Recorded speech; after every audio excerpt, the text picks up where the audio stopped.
जी प्यारे बच्चों, कैसे हैं आप? मैं उम्मीद करता हूं कि आप सब ठीक होंगे। आज की वीडियो में बात करेंगे आपसे मॉलिक्यूलर मैथ्स की और फार्मूला मैथ्स की। आज की वीडियो में हम ये जान लेंगे कि आखिर मॉलिक्यूलर मैथ्स कैसे निकाला जाता है और फार्मूला मैथ्स कैसे निकाला जाता है। लिहाजा वीडियो को एंड तक देखें ताकि ये जो एक कहानी है ये आपको क्लियर हो जाए। और मैं आपको बताता चलूँ प्यारे बच्चों, ये जो हम टॉपिक अब आज करने जा रहे हैं ये बेसिकली आप कह लें कि बोर्ड में शॉर्ट क्वेश्चन लाजमी आता है। यानी कि अगर आप चाहते हैं आपके बोर्ड में 2 नंबर आएँ तो इस वीडियो को आपने एंड तक देखना है ताकि वो मैं सारी चीज़ें आपको कवर करवा दूं जिसमें आपको बोर्ड में शॉर्ट क्वेश्चन आपसे हल हो जाए। तो welcome to GS chemistry YouTube channel. चलते हैं आज की वीडियो की तरफ।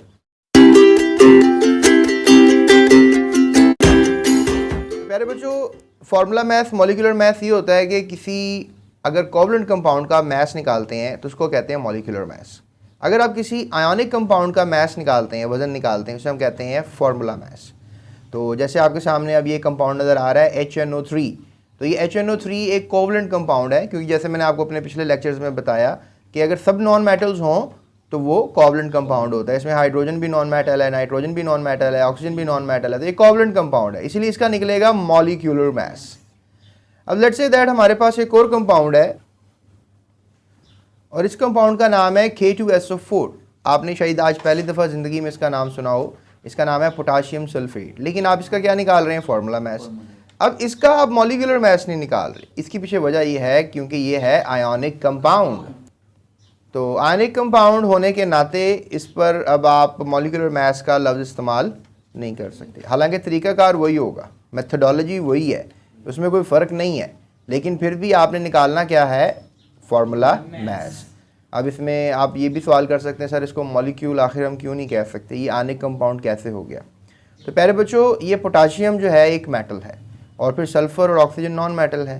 तो जब एक मेटल का नॉन मेटल के साथ एसोसिएशन बने, बॉन्ड बने, एक ग्रुप बन जाए, तो उसको आप कहोगे कि ये आयोनिक ग्रुप है, ये एक आयोनिक कंपाउंड वाला ग्रुप है। तो लिहाजा जब भी आयोनिक कंपाउंड वाला ग्रुप होगा उसका आपने मॉलिक्यूलर मैथ्स नहीं निकालना होता, आपने हमेशा उसका फार्मूला मैथ्स निकालना होता है।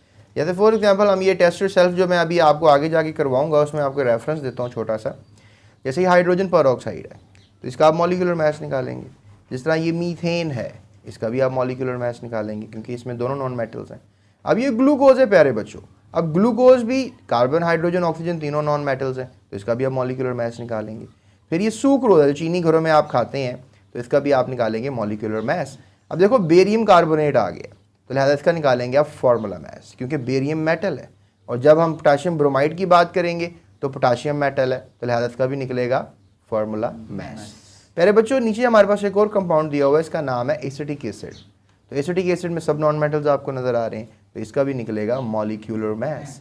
अब देखो हम आखिरी सवाल टेस्ट रिजल्ट में जो दिया उन्होंने कहा जी सोडियम सल्फेट, जिंक सल्फेट या कॉपर कार्बोनेट, इनका हमने निकालना है फार्मूला मैथ्स, क्योंकि ये सब के सब हैं आयोनिक कंपाउंड। यहाँ आखिर कौन सब आयोनिक कंपाउंड नज़र आ रहे हैं।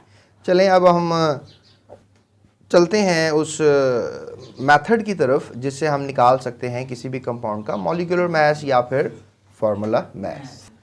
तो प्यारे बच्चों, आपके सामने अगर मॉलिक्यूलर मैथ्स और फार्मूला मैथ्स निकालने की सिचुएशन आए तो मैं थोड़ी सी आपकी हेल्प ये कर दूंगा कि एटम्स जो हैं उनको, उनके वज़न को आपस में अगर जमा कर लिया जाए तो फिर किसी भी मॉलिक्यूल का एटॉमिक मास बन जाता है।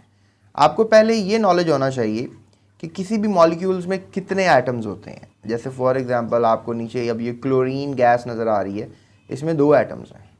एक क्लोरीन का वज़न 35.5 होता है, तो 2 क्लोरीन का वज़न जो है वो 71 AMU होगा, यानी 71 AMU होगा। याद रखिएगा एक पार्टिकल का वज़न है तो यूनिट भी छोटा लगेगा, AMU। याद रखिएगा AMU छोटा यूनिट है और ग्राम बड़ा यूनिट है। ये मैंने आपको पहले बातें बताई हैं।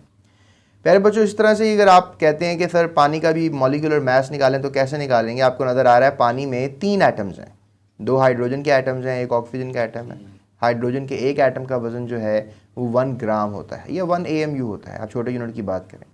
और ऑक्सीजन के एक एटम का वज़न 16 AMU होता है। तो हाइड्रोजन के 2 एटम्स हैं, तो लिहाजा ऑक्सीजन के डेफिनेटली एक एटम है और उसका 16 AMU मैस है, तो वहाँ से हाइड्रोजन का वज़न हो गया 2 AMU क्योंकि 2 एटम्स हैं, और यहाँ से 16 AMU ऑक्सीजन का हो गया, तो दोनों को जमा किया तो जवाब बना 18 AMU। इस तरह से प्यारे बच्चों हमारे पास कार्बन डाइऑक्साइड आ जाती है। कार्बन डाइऑक्साइड आपको पता है कि ये भी एक मॉलिक्यूल है क्योंकि दोनों एटम्स नॉन मेटल्स हैं और ये गैस भी है।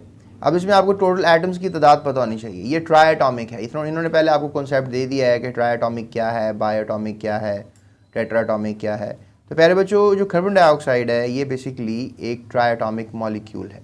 इसमें एक कार्बन है, 2 ऑक्सीजन है। अभी थोड़ी देर पहले मैंने आपको बताया था कि जो ऑक्सीजन है उसका वज़न जो है वो 16 AMU होता है, तो लिहाजा कार्बन का वज़न जो है वो होता है 12 AMU। तो 16 वाले 2 हैं तो 16 16 32 हो गया और 12 वाला 1 है, तो लिहाजा 32 और 12 44 हो गया। तो आप देखें इसका जो वज़न है दैट इज़ 44 AMU। इसी को थोड़ा सा आसान कर लेते हैं। एक और मॉलिक्यूल है हमारे सामने, उसका नाम है नाइट्रिक एसिड। अब नाइट्रिक एसिड जो है प्यारे बच्चों उसमें आपको नज़र आ रहा है कि नाइट्रिक एसिड के अंदर हमें नज़र आ रहा है हाइड्रोजन, नाइट्रोजन, ऑक्सीजन। हाइड्रोजन का पहले भी बताया 1 AMU वज़न होता है। नाइट्रोजन का अगर आपको नहीं पता तो अब मैं बता रहा हूँ, जो कि 14 AMU वज़न होता है। अगर प्यारे बच्चों आपको एटॉमिक मास नहीं याद है, अगर आपको किसी एटम का वज़न याद नहीं है, तो फिर प्यारे बच्चों ये रिडल, ये पहेली आप हल नहीं कर पाएंगे, क्योंकि आपको सबसे पहले एटॉमिक मासेस को याद करना चाहिए। अब आप मुझसे ये पूछ सकते हैं कि सर कितने एटॉमिक मासेस को याद करना चाहिए, तो लिहाजा मैं आपको सजेशन दूंगा कि आपको पहले 20 एटम्स के वज़न को याद कर लेना चाहिए। जिस तरह प्यारे बच्चों अब आपको ये प्रोडक्ट टेबल नज़र आ रहा है, इसमें आपने जो 20 एलिमेंट्स हैं उनका मास जो है वो याद करना है। हाइड्रोजन का मास 1 होता है, ये लिखा हुआ है ना 1.0079। तो आप बस ये समझें आपको राउंड ऑफ करना आना चाहिए। फ़िज़िक्स में आपको उन्होंने राउंड ऑफ करना भी सिखाया है। तो 1.0 का मतलब 1 ही होता है, तो आप हाइड्रोजन का वज़न 1 AMU ही याद कर लें। इस तरह हीलियम जो है उसका वज़न 4 AMU है। इस तरह लिथियम का वज़न जो है वो 6.9 है, 6.94 है, तो आप इसको राउंड ऑफ करके 7 याद कर लें। राउंड ऑफ करना ज़रूरी है। तो बेरिलियम का वज़न मैं भी आपको चलें बता देता हूँ सबके, आप वो राउंड ऑफ करके याद कर लीजिएगा। बेरिलियम का 9 ही याद कर लें, बोरॉन का 11 कर लें, कार्बन का 12 कर लें, नाइट्रोजन का भी बताया था 14 है, कार्बन का 12 बताया था अभी मैंने आपको, ऑक्सीजन का 15.9 है तो इसको 16 मैंने आपको कहा था याद कर लें। फ्लोरीन का 19 याद कर लें, नियॉन का 20 याद कर लें, सोडियम का 23 याद कर लें, मैग्नीशियम का 24 याद कर लें, एलुमिनियम का प्यारे बच्चों 27 याद कर लें, सिलिकॉन का 28 याद कर लें, फॉस्फोरस का 30.9 लिखा हुआ 31 याद कर लें, सल्फ़र का 32 याद कर लें, क्लोरीन का याद करें 35.45 है तो उसको 35.5 याद कर लें। बस ये वाहिद ऐसा एटम है जिसका वज़न आपने जो है पॉइंट में याद करना है। बाकी सबको राउंड ऑफ करके पॉइंट के बगैर याद करना है, लेकिन इसका आपने पॉइंट में याद करना है। आर्गॉन का याद कर लें प्यारे बच्चों 39.95। इसी तरह से पोटाशियम का याद कर लें आप 39.09 और कैल्शियम का याद कर लें 40.08।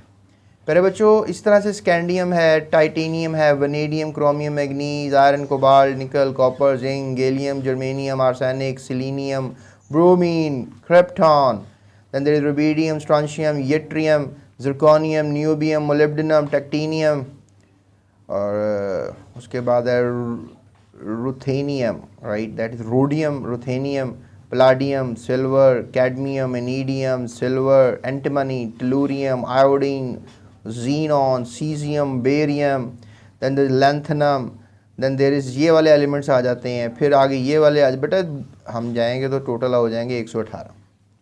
हमने 118 के याद अगर करने जाएंगे तो वो तो बड़ा मुश्किल टास्क हो जाएगा, तो लिहाजा पहले 20 के ही याद कर लेंगे ताकि हमारी ये रिडल हल हो जाए, फार्मूला मैथ्स वाली और मॉलिक्यूलर मैथ्स वाली, राइट। तो प्यारे बच्चों अब आपको मैंने मेथडोलॉजी बता दी है कि पहले 20 एलिमेंट्स याद कर लें ताकि ये मसाइल आपके पास परेशानी ना करें। तो यहाँ पे आप देख लें हमारे पास ये एक मेथडोलॉजी है, इसको भी आप फॉलो कर सकते हैं। हाइड्रोजन, नाइट्रोजन, ऑक्सीजन, इन तीनों को जमा कर लें आप, तो नाइट्रिक एसिड का निकलेगा जो होगा फॉर मॉलिक्यूलर मैथ्स। आपको याद है नाइट्रिक एसिड का मॉलिक्यूलर मैथ्स होगा, फार्मूला मैथ्स नहीं हो सकता। इसके पीछे वजह बताई कि तीनों के तीनों नॉन मेटल्स हैं।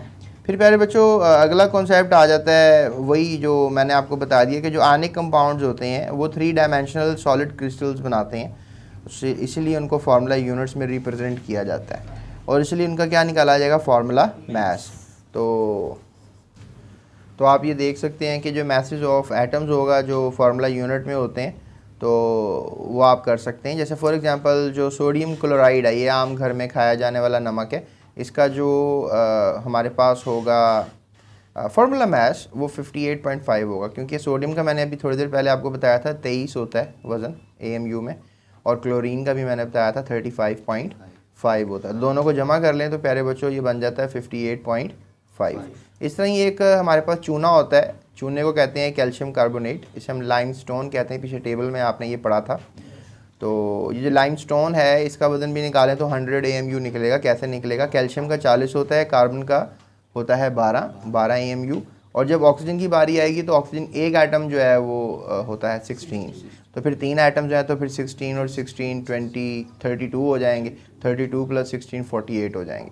48 में अगर आप 12 जमा करेंगे तो 60 हो जाएंगे, 60 में 40 जमा करेंगे तो 100 पूरा हो जाएगा। तो इस तरीके से आप ये 100 AMU वज़न कैल्शियम कार्बोनेट का निकाल लेंगे। तो प्यारे बच्चों यहाँ पर हमारे पास अब पोटाशियम सल्फेट है। पोटाशियम सल्फेट आपको नज़र आ रहा है कि ये भी एक आयनिक कंपाउंड है, फार्मूला मास निकलेगा। मैंने बारहा आपको ये बात अब बता दी है। तो यहाँ पे पोटाशियम का वज़न 39 होता है, 2 एटम्स हैं इसलिए 2 से आपने इसको क्या कर दिया है, मल्टीप्लाई कर दिया। अगला एटम सल्फ़र है इसलिए जमा का निशान लगाना पड़ेगा। सल्फ़र एक ही है तो 32 को 1 से मल्टीप्लाई कर देंगे, और अगले एटम से पहले जमा का निशान, ऑक्सीजन अगला एटम है, और वहाँ पर जो 4 एटम ऑक्सीजन के हैं तो इस तरह से हमारे पास सिनेरियो ऑन हो जाएगा। तो प्यारे बच्चों इनका अगर हम जमा कर लेंगे तो हमारे पास इसका जवाब निकलेगा 174 AMU। आई होप सो आपने ये मेरी वीडियो एंजॉय की होगी कि कैसे निकालते हैं formula mass and molecular mass, and I hope कि आप समझ गए होंगे टॉपिक। अब हम चलते हैं टेस्ट योर सेल्फ की तरफ। अभी आपको एक थंबनेल नज़र आ रहा है, उस पर आप क्लिक करके इस वीडियो को देख सकते हैं, या फिर आप नीचे डिस्क्रिप्शन में एक लिंक है उस पर आप क्लिक कर दें, आपको पूरी बुक की जो है वो वीडियोस मिल जाएंगी। आप कोई भी वीडियो देखना चाहें इजीली देख सकेंगे। इसके अलावा आपको जो वीडियो जब चल रही होती है तो एक आई बटन भी नज़र आ रहा होता है, आई बटन पे क्लिक करेंगे तो तब भी मैं आपको प्लेलिस्ट पे ले जाऊँगा, और वहाँ से भी आप कोई भी वीडियो देखना चाहें, इसको केमिस्ट्री को समझना चाहें मुझसे, आप ईजिली समझ सकते हैं। सो चैनल तो बिल्कुल फ्री ऑफ कॉस्ट सब्सक्राइब करते हैं, तो अभी तक आपने सब्सक्राइब कर दिया होगा, अगर नहीं किया तो अभी सब्सक्राइब कर दें। और इसके अलावा इस वीडियो को शेयर करना मत भूलिएगा। GS केमिस्ट्री यूट्यूब चैनल को सब्सक्राइब करें। So that's it, thank you so much, अपना ख्याल रखिएगा। अल्लाह।